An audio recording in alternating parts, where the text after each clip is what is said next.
All right, guys, section 7, graphing trigonometric functions 1. Now, this one for A wants us to sketch f of x equals sine of x and g of x equals to cosine of x with a period of 2 pi.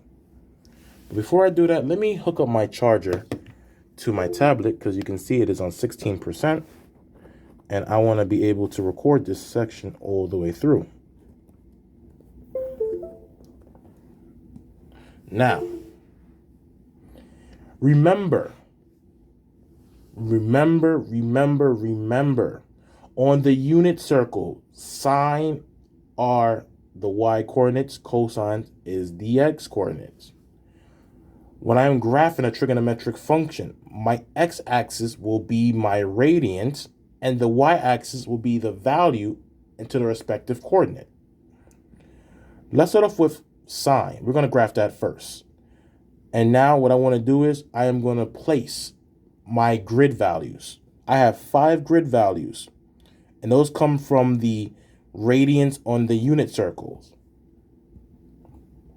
When I'm selecting my grid values for my basic sine and cosine functions, my grid values are going to be 0 radians, pi over 2 radians, pi radians, 3 pi over 2 radians, and 2 pi radians. Why do I use those values? Is because when you examine the terminal points of each of those radians, you have whole numbers. So my x is going to be, once again, my radians. So 0 radians, pi over 2 radians, pi radians, 3 pi over 2 radians, 2 pi radians. And once again, we want to sketch with a period of 2 pi. So do not forget, this trigonometric function is continuous. Its domain is infinite, all real numbers. So if I really wanted to, I can keep sketching on the left side of the y-axis. But I'm not, because once again, the period is 2 pi. And let's not forget what period means. Period represents how long will it take for the trigonometric function to make one complete revolution. Now, the y-coordinate depends on the type of function we're looking at. Because we're graphing f of x equals to sine x, when I go onto my unit circle, I'm examining the y-coordinate for every terminal point at the given radian. So when the radian is 0, the y-coordinate is 0, which means when the radian is 0, the y value is also 0. And I did this in lecture. When the radian is pi over 2, sine equals to 1. So let me put those points down. So we have 0, 0. Put my 1 right here. Pi over 2, sine is 1. Going back to the unit circle. At pi, your sine is 0. Sine of pi is 0, as also stated when I did it back in section 6. Sine of 3 pi over 2 will be negative 1.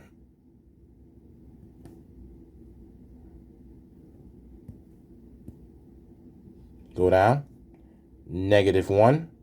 And then if you go over to 2 pi, which is the same radians, well, 2 pi is the same terminal point as the radians of 0. Sine, once again, is 0. And then we sketch this function. And we call this the basic sine function of period 2 pi.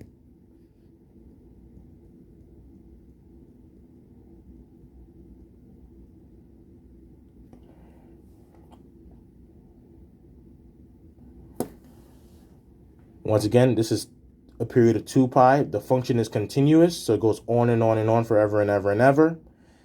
The highest value on this function is going to be 1. The lowest is going to be -1. Okay, let's graph the other function, the basic cosine function. Same way, except when I look at my unit circle, I'm focusing on the x coordinates. So my grid values is going to be 0, pi over 2, pi, 3 pi over 2, and then 2 pi. Let me close my office door. Okay. Now, going back to the unit circle, cosine of radian 0 is equal to 1.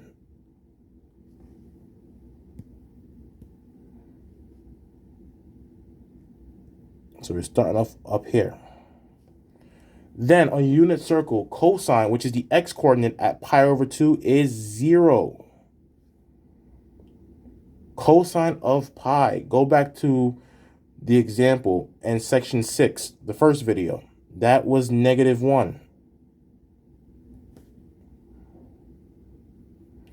Cosine of 3 pi over 2, go to the unit circle. That is 0.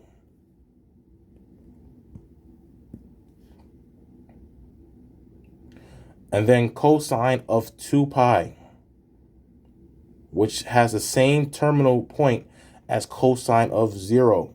And that's going to be 1. And that makes 1 complete revolution. I'm no good at graphing cosine functions.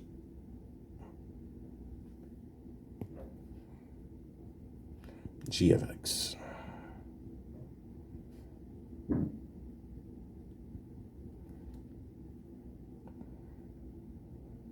So I hope that makes sense, guys, to you. Basic cosine, basic sine.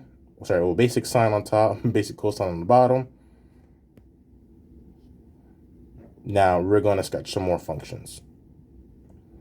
Sketch the following. H of x equals to, something is off in this drawing. Give me 1 second.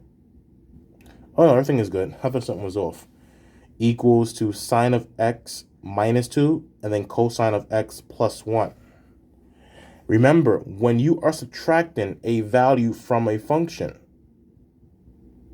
that is a vertical shift. And that means you're going to be shifting down that many units. When we're looking to sketch h of x equals to sine x, and then with a minus 2 on the outside, we're going to shift down 2 units. Every point shifted down 2 units for this function. So let's sketch h of x. So the point on the regular sine function is 0, 0. Shift that point down 2 units to be the point of 0, -2. This next point right here is going to be, why did I put pi over 4? Give me a second. Let me change this. I think I was rushing. That's going to be pi over 2. And that's pi. There's going to be pi over 2 and 1. Shift that down 2 units. That's pi over 2 and -1. This next point is pi and 0. Shift it down 2 units to become pi and -2. This next point is 3 over 2 and -1. Shift it down 2 units to become -3, well, positive 3/2 and -3. And this point is 2 pi and 0. Shift it down 2 units. That becomes 2 pi and -2.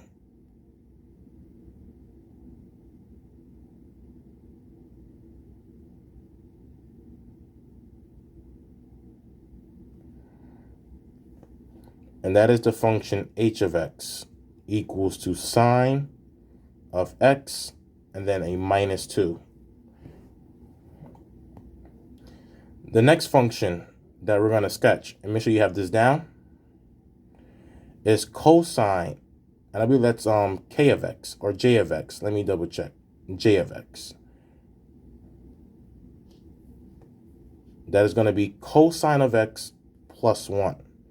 And remember, when you're adding a value to the function, you're going to shift that value up by that many units. So we're going to shift every point on this cosine function up by 1 unit. This point of 0, 1 will be moved up to 0, 2. This point of pi over 2 and 0 will be pi over 2 and 1.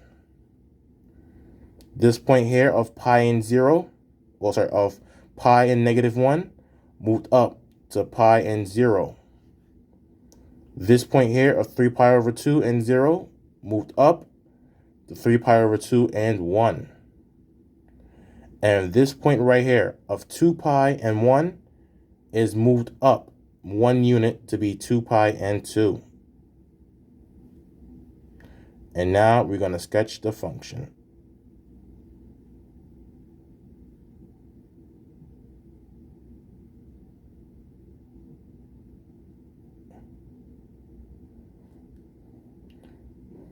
Well, you get the gist.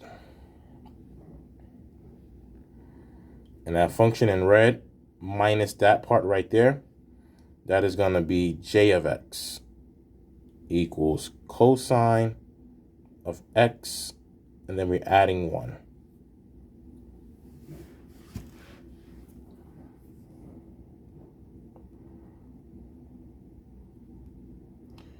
All right, guys, I'll leave it there for this one. In the next video, we're going to focus on reflections and amplitudes. I'll see you soon. Take care.